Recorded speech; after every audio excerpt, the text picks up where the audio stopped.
ملیں گا. اور شعبدے باز اور جادوگروں کے تعلق سے شریعت نے اتنے سخت وعیدیں کی کہ عمر بن خطاب رضی اللہ عنہ نے جب فارس میں اپنی فوج کو بھیجا یہ تاکید کی کہ اگر طوائفیں ہوں تو توبہ کروانا, کیونکہ وہاں تو بہرحال شرعی حکومت ہو, طوائفیں ہوں تو توبہ کروا لینا, لیکن جادوگر ملے تو سر اڑا دینا, اس کو توبہ کا موقع نہ دینا. جادوگروں کو توبہ کا موقع بھی نہیں شریعت نے, معلوم آپ ان کو موقع نہیں کہ بھائی توبہ کر لو معافی. طوائفوں کو تک موقع دیا شریعت نے کہ بھائی ان کو توبہ کروا لینا, جو جیل میں تھے قیدی ان سے توبہ کروا لینا, لیکن کہا اگر جادوگر مل جائے تو اس کا سر قلم کر دینا. اور یہ ایک صحابی کا معاملہ رہا کہ آپ نے دیکھا ایک خلیفہ تھے جنہوں نے اس زمانے میں جو اپنے پاس ایک جادوگر کو پوز دے رکھی تھی. وہ جادوگر ہر صبح کیا کر رات میں ایک شو دکھاتا, ایک انسان کی گردن کاٹتا, الگ کرتا اور جڑا دیتا.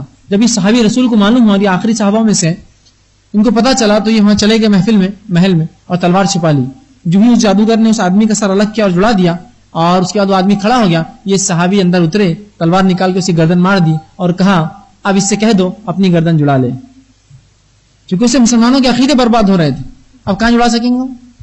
تو کہا بس سمجھ جاؤ اس کی حقیقت. بہرحال ان کو سزا دی گئی اس کی وجہ سے, لیکن بہرحال انہوں نے اللہ کے رسول کی سنت پہ عمل رکھا. لیکن میں آپ سے نہیں کہہ رہا ہوں کہ جا کے جادوگر کو پکڑ کے مار دو, شرعی حکومت میں, یہ حکومت نہیں ہے شرعی, ٹھیک ہے.